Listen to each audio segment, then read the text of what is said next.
Hello everyone, Bharat the learning spot Hindi में आपका स्वागत है। मेरा नाम है गुलजार। तो पिछली वीडियो में हमने सार्वभौमिक वयस्क मताधिकार के बारे में पढ़ लिया था, ठीक है। अब हम देखेंगे बाधाएं पार करना, भागीदारी में सक्षम बनाना, यानी कि सार्वभौमिक मताधिकार सुनिश्चित करना। मतलब कि जो भी प्रॉब्लम्स आती हैं लोगों के सामने, उसको ख़त्म करने की कोशिश जो है वो की जाएगी और उनकी भागीदारी को सक्षम बनाने की बात की जा रही है, ठीक है। तो जब प्रत्येक नागरिक निर्वाचन प्रक्रिया में स्वतंत्र और निष्पक्ष रूप से भाग लेता है तो लोकतंत्र हमारा फलता फूलता है, ठीक है। मतलब हर एक नागरिक जो है वो इस तरीके से वोटिंग ना दे कि उसको पैसे दे दिए गए, किसी चीज़ का लालच दे दिया गया तो वो जो है वो पक्षपात रूप से जाकर वोट दे रहा है, ठीक है। ये चीज़ नहीं होनी चाहिए। तो वो स्वतंत्र रूप से और निष्पक्ष रूप से कोई भी भेदभाव किए बिना वो जो है वो अगर अच्छे से वोट देता है तब जो है वो लोकतंत्र फलता फूलता है, ठीक है। तो मतदान लोगों द्वारा अपनी इच्छा व्यक्त करने का एक शक्तिशाली माध्यम है। मोस्ट इम्पॉर्टेंट लाइन है ये। तो मतदान क्या है, अगर आपसे कोई ये पूछे तो इसका मतलब ये होता है, वोटिंग क्या है कि लोग अपनी इच्छा दिखा रहे हैं, है ना। किसी पार्टी को या किसी कैंडिडेट को जब वोट दे रहे हैं लोग, तो इसका मतलब क्या है कि वो उनको पसंद है ना, वो उनकी इच्छा है उसे चुनना। इसीलिए इसे हम बोलते हैं कि लोग अपनी इच्छा व्यक्त करते हैं, ठीक है। तो ये आपको याद रखना है कि मतदान क्या है, लोगों द्वारा अपनी इच्छा व्यक्त करने का एक माध्यम है या शक्तिशाली माध्यम है, ठीक है। अब भारत में ये कैसे होता है, मतदान या वोटिंग कैसे होती है, उसके बारे में थोड़ा सा हम जान लेते हैं, ठीक है। तो भारत जो है हमारा वो एक विशाल यानी कि एक काफ़ी बड़ी कंट्री है, एक विविध कंट्री है। विविध मतलब कि डाइवर्स है, यानी कि कई सारे कल्चर के लोग, कई सारी भाषाएं बोलने वाले लोग, कई सारे धर्मों वाले लोग जो है वो भारत में एक साथ रहते हैं, ठीक है। वही हम ज्योग्राफी की बात करें तो कहीं पर भारत में पहाड़ हैं, जैसे हिमालय जैसे ऊंचे ऊंचे पहाड़ हैं, ठीक है। और कहीं पर घने घने जंगल हैं और कहीं पे पठार है। इस तरीके की अलग अलग ज्योग्राफी भारत में देखने को मिलती है। तो भारत एक जटिल देश भी है साथ के साथ में, ठीक है। मतलब कि यहाँ पे लोग जो हैं वो अलग अलग धर्मों के लोग हैं, अलग अलग भाषाएं बोलते हैं, अलग अलग कल्चर्स हैं, अलग अलग भौगोलिक परिस्थितियाँ आपको देखने को मिल जाएंगी, ठीक है। तो इसीलिए भारत में चुनाव करवाना दुनिया के सबसे बड़े जो है वो कामों में से एक माना जाता है, ठीक है। किसी भी देश में इतने बड़े लेवल पर चुनाव नहीं होते हैं क्योंकि भारत की जनता इतनी ज़्यादा है। इसीलिए यहाँ पर ये जटिल देश बोला गया है। क्यों? क्योंकि भारत विविध भी है, कई सारी भाषाएं बोलने वाले लोग हैं, ठीक है। इन सारे लोगों के लिए ये व्यवस्था करनी होगी तो वो चीज़ जटिल होगी। मतलब जिसे संभालना और व्यवस्थित करना थोड़ा सा मुश्किल होता है क्योंकि उसमें अलग अलग चीज़ें शामिल होती हैं, उसको हम जटिल बोलते हैं। समझ पाए इस बात को? तो भारत में मतदाताओं की संख्या यूनाइटेड किंगडम की तुलना में 15 गुनी है। इसका मतलब क्या है कि जो यूनाइटेड किंगडम कंट्री है, पहले इसको देख लो ये कहाँ पे है, ठीक है। तो ये आपको सामने अपना भारत देखने को मिलेगा, ठीक है। भारत से वेस्ट में है ये यूरोप जो कॉन्टिनेंट है। अब यूरोप में एक कंट्री है जिसका नाम है यूनाइटेड किंगडम या यूके, ये आपको यहाँ पे देखने को मिलेगी। इतनी नहीं है बेसिकली ये, अगर हम इतना पार्ट देखें तो ये है यूके का पार्ट, ठीक है। इसको ज़रा जूम करके हम समझने की कोशिश करके देखते हैं। तो ये आपको लिखा हुआ ये यहाँ पे मिल जाएगा, ये है यूनाइटेड किंगडम, ठीक है। तो इसमें कौन कौन से पार्ट आते हैं यूनाइटेड किंगडम में, देखो ये वाला जो आपको अलग हिस्सा दिख रहा है ना, इसको बोला जाता है ब्रिटेन, ठीक है। ये जो ब्रिटेन है ये आइलैंड का नाम है, द्वीप का नाम है, जो आपको यहाँ पे सामने देखने को मिलेगा। तो इसमें ये ऊपर स्कॉटलैंड है और यहाँ पे इंग्लैंड और वेल्स, इन तीनों को मिलाकर तो ब्रिटेन बनता है, ठीक है। और यहाँ पर जो दिख रहा है ना आपको, ये आयरलैंड है। तो आयरलैंड का ये जो नॉर्थ वाला पार्ट है, उत्तर वाला भाग है, इसको जब मिला दिया जाता है तो ये बन जाता है नदर्न आइलैंड, ठीक है, सॉरी नदर्न आयरलैंड। तो नदर्न आयरलैंड ये वाला हिस्सा, ये स्कॉटलैंड वाला हिस्सा, यहाँ पे इंग्लैंड वाला हिस्सा और ये वेल्स वाला हिस्सा, तो इस सब को मिलाकर हम क्या बोलते हैं, इस सब को मिलाकर हम बोलते हैं यूनाइटेड किंगडम यानी कि यूके। समझ गए? तो ये पूरी एक कंट्री है।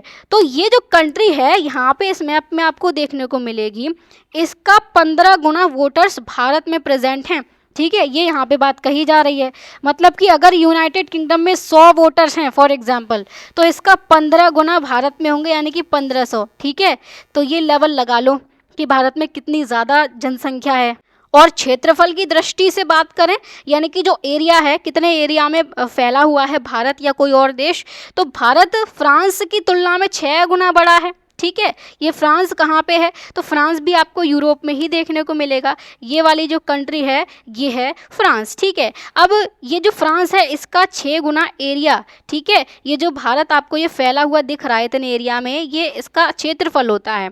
तो ऐसे जो है वो 6 फ्रांस बन जाएंगे तब एक भारत का एरिया बनेगा, ये मतलब है इसका। क्लियर हुआ। तो यहाँ पे ये जो फैक्ट दिए गए हैं ये आपको याद करने हैं कि भारत में मतदाताओं की संख्या यूनाइटेड किंगडम की तुलना में कितनी है, 15 गुनी है, और क्षेत्रफल की दृष्टि से भारत फ्रांस की तुलना में 6 गुना बड़ा है, ठीक है। ये पॉइंट आपको याद रखने हैं।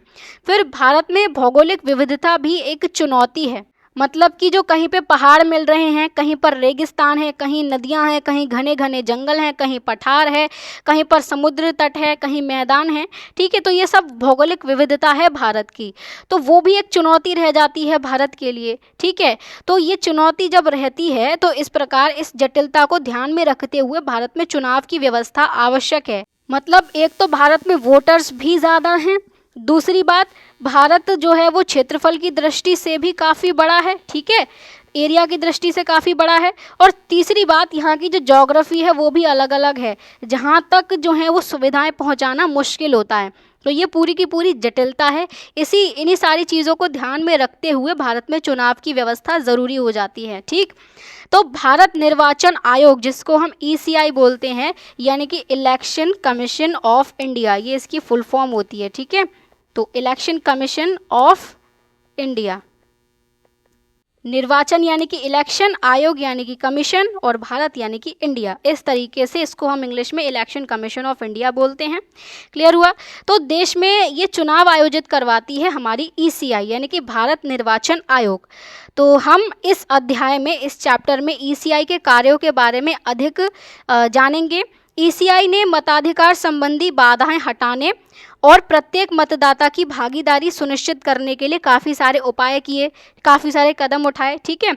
तो मतदाता संबंधी बाधाएं क्या हैं, जैसे कि भौगोलिक बाधाएं हो सकती हैं, दूर दराज के पहाड़ी इलाके हैं, ठीक, घने घने जंगल हैं, या आइलैंड हैं जो कि देश से काफ़ी दूर अलग थलग पड़े हुए हैं, जैसे कि हमने लक्षद्वीप आइलैंड देखे थे, अंडमान एंड निकोबार आइलैंड देखे थे। लक्षद्वीप तो फिर भी पास में है, लेकिन अंडमान एंड निकोबार काफ़ी दूर हैं भारत से, है ना। और रेगिस्तान हो गया, ये सब भौगोलिक बाधाएं हैं। क्लियर। तो इन जगहों पर मतदान केंद्र तक पहुंचना थोड़ा सा मुश्किल हो जाता है। फिर कुछ शारीरिक बाधाएं भी होती हैं, जैसे कि कोई दिव्यांग व्यक्ति है, यानी कि विकलांग जो होते हैं लोग, किसी का पैर जो है वो ख़राब है, किसी का हाथ ख़राब है, ऐसे लोग, ठीक है। तो इनको मतदान केंद्र तक जाने में मुश्किल हो सकती है। कोई ब्लाइंड पीपल हैं, उनको जाने में मुश्किल हो सकती है। बड़े बुजुर्ग लोग हैं जो नहीं जा सकते, उनको मुश्किल हो सकती है। तो ये शारीरिक बाधाएं होती हैं, ठीक है। फिर कुछ जानकारी की भी मुश्किलें होती हैं, कुछ लोगों को पता ही नहीं होता है कि उनका नाम जो है वो वोटर लिस्ट में है कि नहीं है, तो वो अलग प्रॉब्लम है। परिवहन की प्रॉब्लम आ सकती है, ठीक है। परिवहन की प्रॉब्लम कैसे, कि जो मतदान केंद्र है जहाँ पर जाकर वोट दिया जाएगा, वहाँ तक पहुँचने के लिए रोड ही नहीं है, रोड की सुविधा नहीं है, ये चीज़ देखने को मिलती है, ठीक है। तो इन्हीं सारी बाधाओं को हटाने की बात जो है वो ECI करती है, और हर एक मतदाता की भागीदारी को सुनिश्चित करने के लिए काफ़ी सारे उपाय करती है, ठीक है। तो अब ये उपाय क्या क्या किए ECI ने, वो ज़रा हम देख लेते हैं। तो निर्वाचन अधिकारी जो होते हैं, ठीक है, जो ECI में काम कर रहे होते हैं, जो वोटिंग में मदद करेंगे, ऐसे अधिकारी, तो यह सुनिश्चित करने के लिए दूर दूर तक जाते हैं कि प्रत्येक नागरिक अपने लोकतांत्रिक अधिकार का उपयोग कर पाए, ठीक है। वर्ष 2024 में पहली बार वृद्ध और दिव्यांग व्यक्तियों के लिए घर से ही मतदान करने और मतदाताओं के एक विशेष वर्ग के लिए डाक से मत कराने का विकल्प उपलब्ध कराया गया। ये पॉइंट आपको याद रखना है, ये 2024 वाला पॉइंट, ठीक है। क्या बोला गया है कि 2024 में सबसे पहले ये व्यवस्था की गई थी कि इसमें जो वृद्ध लोग हैं, जो बड़े बुजुर्ग लोग हैं, जो दिव्यांग लोग हैं, ठीक है, उनके लिए घर से ही मतदान करने की व्यवस्था करवाई गई थी। और जो वोटर्स हैं उनके एक विशेष वर्ग के लिए, एक पर्टिकुलर वर्ग की बात हो रही है, और कौन सा वर्ग है वो यहाँ पे मेंशन नहीं किया गया है, तो उनके लिए डाक से मत करने का विकल्प भी उपलब्ध कराया गया। जैसे कि कोई सैनिक वगैरह हैं, तो उनका जो वोटर का जो कॉन्स्टिट्यूएंसी है वो, जैसे कि मान लो आगरा में रजिस्टर्ड है, ठीक है, लेकिन वो तैनात कहाँ पर है, लद्दाख में, तो वो वहाँ से यहाँ पे वोट देने नहीं आएगा, है ना। तो इसीलिए उसके लिए क्या सुविधा की गई, डाक से मत, यानी कि जो पोस्ट ऑफिस से मत होता है, तो वो अपना जो वोट है उसको वो पोस्ट ऑफिस के थ्रू वो भिजवा सकता है। कहाँ पर जाएगा? इन्हीं निर्वाचन अधिकारियों के पास में आएगा वो, ठीक है। तो ये विकल्प भी होता है। तो क्या क्या याद रखना है, ये पूरी लाइन ही इम्पॉर्टेंट है कि पहली बार कब ऐसा हुआ था जब वृद्ध और दिव्यांग व्यक्तियों के लिए घर से मतदान करने की व्यवस्था की गई थी। तो आंसर होगा 2024, ठीक है। और डाक से मत करने का विकल्प भी उपलब्ध कराया गया था, ये भी 2024 में करवाया गया था। क्लियर हुआ? सहायता के लिए ब्रेल सक्षम मतपत्र और ऐप आधारित अनुरोधों को भी संभव बनाया गया। ब्रेल सक्षम मतपत्र क्या होता है? पहले समझो मतपत्र। मतपत्र वही है वोट देने वाला कागज। पहले क्या होता था, कागज पर जो है वो एक साइड उम्मीदवार के नाम लिखे होते थे, एक साइड उनके जो चुनाव चिन्ह है वो लिखे हुए होते थे। तो लोगों को जो चुनना होता था वो उसके सामने निशान लगा सकते थे। तो ये कागज़ को जो है वो अलग अलग लोगों को अलग अलग कागज़ दिए जाते थे, फिर वो इसको फोल्ड करके वो एक बॉक्स में डाल देते थे। तो पहले इस तरीके से होते थे, ठीक है। अभी भी कई जगहों पर ऐसे होते हैं जहाँ पे ईवीएम नहीं होती, इलेक्ट्रॉनिक वोटिंग मशीन नहीं होती। इसमें क्या होता है, ये पूरी की पूरी मशीन होती है, इसमें बटन होता है, बटन को दबाओ, काम खत्म, वहीं के वहीं वोट हो जाता है, कोई पेपर वगैरह की ज़रूरत नहीं होती है। क्लियर हुआ? अब ब्रेल क्या है? तो ब्रेल जो है वो जो ब्लाइंड लोग होते हैं जो देख नहीं सकते उनके पढ़ने की लिपि होती है ये, ठीक है। जैसे कि आपने मूवीज़ वगैरह में देखा होगा कि जो ब्लाइंड पीपल हैं वो अपनी उंगली के थ्रू जो है वो पढ़ने की कोशिश करते हैं, ठीक है। तो कैसे पढ़ते हैं कि वो जो अक्षर हैं वो उभरे हुए होते हैं, ठीक है। तो वही है ब्रेल सक्षम मतपत्र, यानी कि जो मतपत्र है उसमें भी ब्रेल के अक्षर लिखे जाएंगे, कागज़ वगैरह जो है अगर ईवीएम है जो मशीन है उसमें भी ब्रेल वाले अक्षर बनाए जाएंगे ताकि जो लोग देख नहीं सकते वो अपनी उंगली से उसको पढ़ सकें, ठीक है, और अपना वोट दे सकें। ये है ब्रेल सक्षम मतपत्र। अब नेक्स्ट बात है ऐप आधारित अनुरोधों की। अब ऐप आधारित तो मतलब आप समझ गए होंगे, मतलब जो एप्लीकेशन वगैरह होती हैं मोबाइल फ़ोन में उस पर बेसिस अनुरोध यानी कि रिक्वेस्ट, ठीक है। ये रिक्वेस्ट कैसी कि जो ईसीआई है उसने कुछ सुविधाएं दी हैं मोबाइल ऐप के ज़रिए, ठीक है। जैसे कि व्हीलचेयर चाहिए तो यहाँ से आप मंगा सकते हो। कैसे व्हीलचेयर? कैसे? परमानेंटली नहीं, वोट करने के लिए, है ना। मतदान केंद्र तक जाना है तो आप व्हीलचेयर मंगा सकते हो, और या फिर घर से अगर आपको मतदान करने की सुविधा चाहिए तो वो करवा सकते हो। अगेन हर कोई घर से मतदान नहीं कर सकता है, ठीक है। जो सक्षम नहीं है, जो मतदान केंद्र तक नहीं जा सकते हैं, वही ये वाली सुविधा ले सकता है, ठीक है। मतदान केंद्र की जानकारी चाहिए, यहाँ से मिल जाएगी। दिव्यांग मतदाता अगर सहायता चाहते हैं उनको ऐप से मिल जाएगी। तो ये है ऐप आधारित अनुरोध, ठीक है, कि वो ऐप के थ्रू इन सारी चीज़ों की हेल्प ले सकते हैं। ओके, जिसमें पहिया कुर्सियाँ, जैसे कि मैंने बताया पहिया कुर्सी यानी कि व्हील चेयर, ठीक है, तो इनकी सुविधा उपलब्ध कराई जाती है। और रैम्प्स की व्यवस्था भी सम्मिलित है। रैंप मतलब क्या होता है? ढलानदार रास्ता, ठीक है। अब जैसे सीढ़ियाँ होती हैं तो सीढ़ियों पर व्हीलचेयर वाला इंसान जो है वो आसानी से नहीं जा पाएगा, तो उसके लिए वहाँ पर केंद्र पर ये ढलान वाला रास्ता बनाया जाए ताकि वो अपनी जो व्हीलचेयर है उसको लेकर आसानी से वो चढ़ सके। तो ये सारे काम किए गए थे 2024 में, ठीक है। ये सब आपको याद रखने पड़ेंगे। अब आ जाओ आगे। तो समूह में चर्चा करें कि इस प्रकार के उपाय लोकतंत्र में क्या भूमिका निभाते हैं। पहला क्वेश्चन हमसे ये पूछा गया है कि जो ये हमने पढ़े ईसीआई ने जो भी काम किए हैं ये लोकतंत्र में क्या अपना रोल प्ले कर रहे हैं, ठीक है। और क्या इन उपायों से लाभान्वित हुए किसी व्यक्ति को आप जानते हो, यहाँ पे आपको बताना है, जिसको भी आप जानते होंगे। तो इन उपायों से मतदाताओं की भागीदारी कैसे बढ़ सकती है, तकनीकी इसमें यानी कि टेक्नोलॉजी इसमें कैसे सहायक हो सकती है। तो अलग अलग जो क्वेश्चंस पूछे गए हैं यहाँ पर मैंने लिख दिए हैं उनके आंसर्स, ठीक है। तो इस प्रकार के उपाय लोकतंत्र में क्या भूमिका निभाते हैं? तो ये उपाय लोकतंत्र को अधिक समावेशी बनाते हैं यानी कि इंक्लूसिव बनाते हैं। मतलब कि जो अलग अलग वर्ग के लोग हैं वो सभी अपने आप को समाज से टूटा हुआ नहीं पा सकते, सभी को एक साथ में लेकर चलने का काम ये ईसीआई करती है। चाहे वो गरीब हो, चाहे अमीर हो, चाहे पढ़ा लिखा हो, चाहे नहीं हो, चाहे वो विकलांग हो, चाहे कुछ भी हो, ठीक है, सबको एक साथ में लेकर सबको एक बराबर अधिकार दिया जा रहा है। वही चीज़ है समावेशी होना।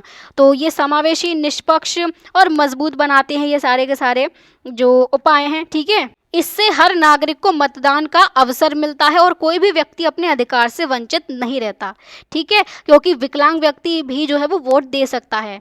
अपने अधिकार से वो वंचित नहीं हो पाएगा। कैसे दे सकता है, वो सब हमने जान ही लिया है। अगर वो मतदान केंद्र तक नहीं जा सकता है तो घर पर ही जो है वो उसकी वोटिंग करवाई जा सकती है, ठीक है। अगर वो व्हील चेयर लेना चाहता है तो वो ऐप के थ्रू मंगा सकता है। ओके, ये सारी बातें हो गई। फिर क्या इन उपायों से लाभान्वित हुए किसी व्यक्ति को आप जानते हो? तो अगर आप जानते हो तो उसके बारे में आप लिख सकते हो।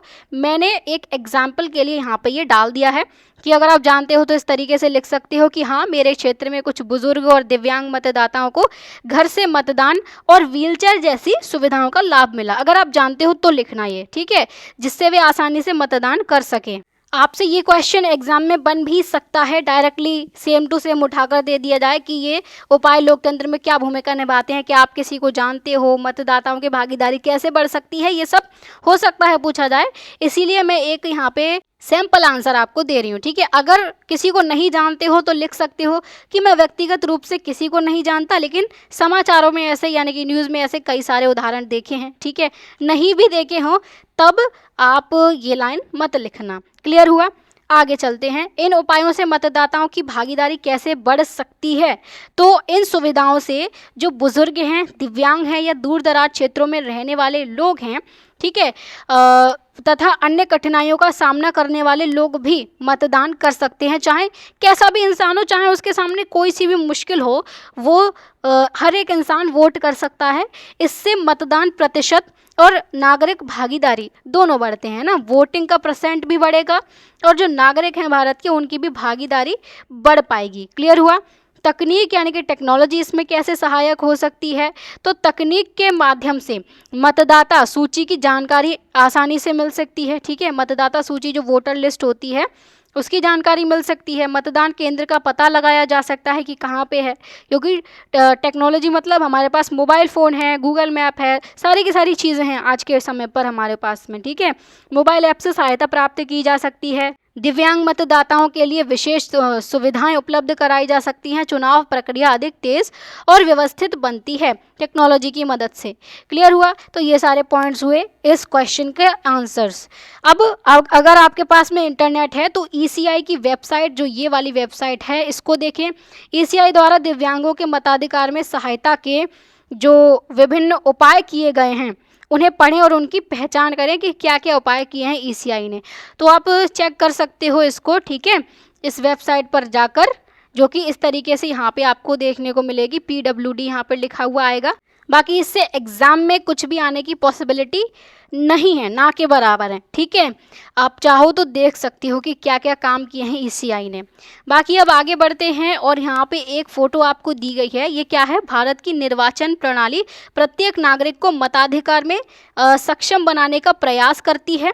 इसमें केवल एक महिला मतदाता के लिए मतदान केंद्र की व्यवस्था, डाक से मतदान के आयोजन और पहिया कुर्सी यानी कि व्हील चेयर की सहायता उपलब्ध कराने जैसे उपाय सम्मिलित हैं, जो कि हमने सारे के सारे पढ़ लिए हैं। अब थोड़ा सा इन फोटोज़ को हम एनालाइज करें तो यहाँ पे आपको एक ओल्ड मैन देखने को मिलेंगे, जो कि ये दिखा रहे हैं कि इनकी उंगली पर जो है वो स्याही लगी हुई है, यानी कि ये वोट देकर आ रहे हैं अभी, ठीक है। तो मतलब क्या पता चल रहा है इससे कि जो बूढ़े लोग हैं उनके लिए भी व्यवस्था जो है वो की गई है, ठीक है। फिर ये लोग आपको देखने को मिलेंगे जो कि रिक्शा के थ्रू मतदान केंद्र तक जा रहे हैं, तो इनके लिए ये सारी सुविधाएं भी उपलब्ध करवाई गई हैं कि अगर जो है वो पॉसिबल ना हो, किसी के लिए मुश्किल हो रहा हो, तो वो इस तरीके से, अगर कोई विकलांग वगैरह है तो उसके लिए ये व्यवस्था करवाई जाती है रिक्शा वगैरह की, ठीक है। यहाँ पे आपको एक व्हील चेयर पर पर्सन देखने को मिलेंगे, तो ये जा रहे हैं वोट देने के लिए। ये यहाँ पे आपको होम वोटिंग देखने को मिलेगी, पोस्टल बैलेट यानी कि जो डाक मतपत्र है उससे ये वोट कर रहे हैं। इसी तरीके से वोट किया जाता है छुपाकर, ठीक है। ये इंसान जो है वो अपना वोट देगा और कोई भी इसको नहीं देख पाएगा कि इन्होंने किसको वोट दिया है। तो ये घर से जो है वो वोट चल रहा है। इसके बाद में जो भी इन्होंने वोट दिया होगा वो चला जाएगा इलेक्शन कमीशन ऑफ इंडिया के पास में, ठीक है। अगले यहाँ पर आपको ये ओल्ड मैन देखने को मिलेंगे और इनको भी वोटिंग के लिए ये लोग लेकर जा रहे हैं, जो ऑफिशियल्स हैं, ठीक है, इलेक्शन के ऑफिशियल्स या निर्वाचन अधिकारी। ये जो हैं ये भी आपको बूढ़ी लेडीज़ देखने को मिलेंगी, तो इनको भी वोटिंग के लिए सेफली लेकर जाया जा रहा है, ठीक है। फिर यहाँ पे आपको एक विकलांग पर्सन देखने को मिलेंगे और इनको जो है इनको भी वोट देने का बिल्कुल समान अधिकार है, ये यहाँ पर दिखाया जा रहा है। और ये घर से अपना वोट दे रही हैं, होम वोटिंग जिसको बोलते हैं, ठीक है। बाकी यहाँ पर भी होम वोटिंग चल रही है, जो अधिकारी हैं वो घर पर आए हुए हैं वोटिंग करवाने के लिए। क्लियर हुआ? ये अलग अलग इमेजेस आपको यहाँ पे देखने को मिल जाएंगी। अब आगे कि लगभग 34% मतदाताओं ने 2024 के चुनावों में मतदान का प्रयोग नहीं किया, मताधिकार का प्रयोग नहीं किया, ठीक है। आपके विचार से ऐसा क्यों है कि उन लोगों ने अपने मताधिकार का प्रयोग नहीं किया, या फिर वो करना चाहते थे लेकिन कर नहीं पाए? ऐसी क्या क्या वजह हो सकती हैं? लोग अपने अधिकारों का प्रयोग करने में किन किन चुनौतियों का सामना करते हैं, ठीक है। इन प्रश्नों के उत्तर के लिए अपने परिवार और पड़ोस में बड़ों के साथ एक लघु सर्वेक्षण करें। आप पूछ सकते हो अपनी फैमिली में इन सारे क्वेश्चंस के आंसर्स, ठीक है। आपको सर्वे करना है, जो भी वो लोग बता रहे हैं उसको आप जो है वो लिख सकते हो और उसको एनालाइज कर सकते हो कि आखिर लोगों को प्रॉब्लम्स आती क्या क्या हैं, ठीक है। सर्वेक्षण के जो निष्कर्ष आएंगे उनका विश्लेषण करो, सुझावों के साथ एक प्रतिवेदन लिखें कि प्रत्येक व्यक्ति द्वारा अपने मत का उपयोग कैसे सुनिश्चित किया जा सकता है। प्रतिवेदन लिखना यानी कि आपको ये बात लिखनी होगी, एक रिसर्च टाइप से लिखना होगा आपको कि ऐसा क्या क्या किया जाए कि हर एक इंसान अपने मत का यूज़ कर सके। मतलब पहले आपको प्रॉब्लम पता करनी है कि चुनौतियाँ क्या हैं, ठीक है। और फिर जो निष्कर्ष आपको मिला है उनको आपको एनालाइज करना है, फिर आपको अपने सुझाव देने हैं कि कैसे ये चीज़ हो सकती है, मत का उपयोग कैसे हर कोई कर सकता है, ये आपको बताना है, ठीक है। तो यहाँ पे मैंने इसका भी आंसर डाल दिया है कि जो लगभग 34% मतदाताओं ने 2024 के चुनावों में मतदान क्यों नहीं दिया। इसका आंसर है संभावित कारण है ये, ठीक है, पॉसिबल रीजंस हैं।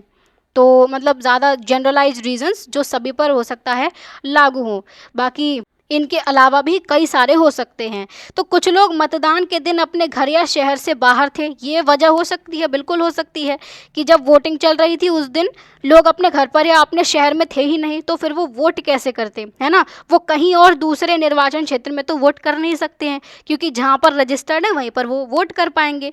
कुछ लोगों का नाम मतदाता सूची में नहीं था। अब जैसे हमने देखा था कि सिर्फ 18 साल का होना काफ़ी नहीं है, वोटर लिस्ट में भी तो नाम होना चाहिए, निर्वाचन क्षेत्र में इंसान रजिस्टर्ड होना चाहिए, है ना। तो वही चीज़ नहीं हो तो वो इंसान अपना मत नहीं दे सकता है। बीमारी हो, बुढ़ापा हो या दिव्यांगता के कारण मतदान केंद्र तक नहीं पहुंच सके, ठीक है।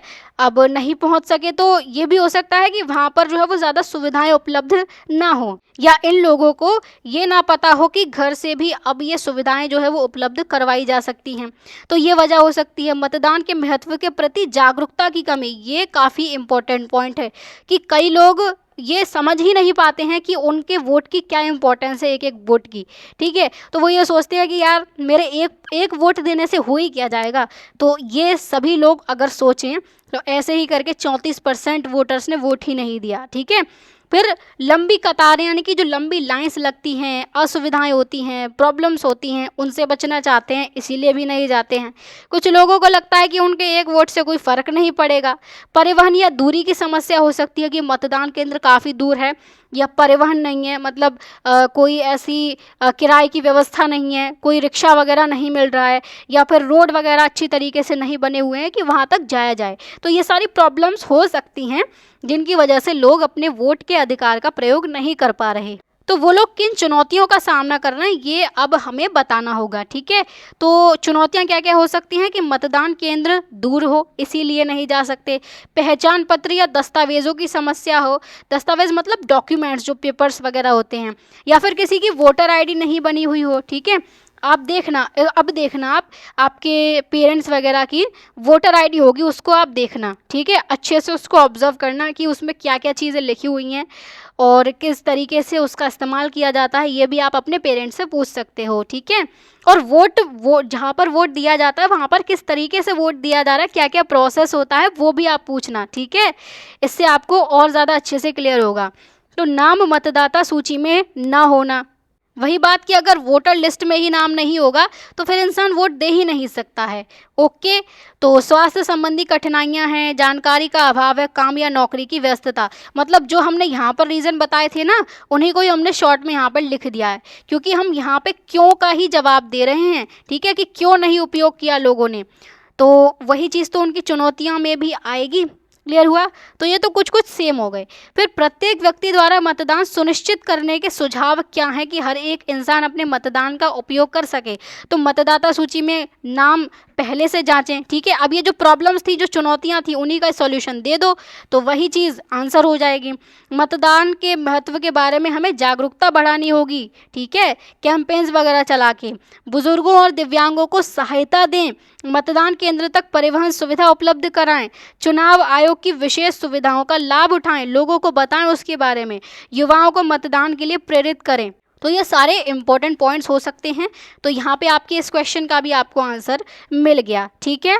चलिए अब आगे बढ़ते हैं। लास्ट एक पैराग्राफ है हमारा कि 10वीं शताब्दी मतलब 900 से 1000 का जो टाइम पीरियड है, ये पूरी की पूरी सेंचुरी की बात हो रही है, ठीक है। इसके उत्तरामेरूर शिलालेखों में, उत्तरामेरूर शिलालेख नाम है ये, ठीक है, कोई ऐसा प्रोसेस नहीं है कि आपको ये समझना हो। उत्तरामेरूर नाम है, तमिलनाडु का एक गांव है उत्तरामेरूर, मतलब हिस्टोरिकल गांव था, 10वीं शताब्दी में था ये गांव।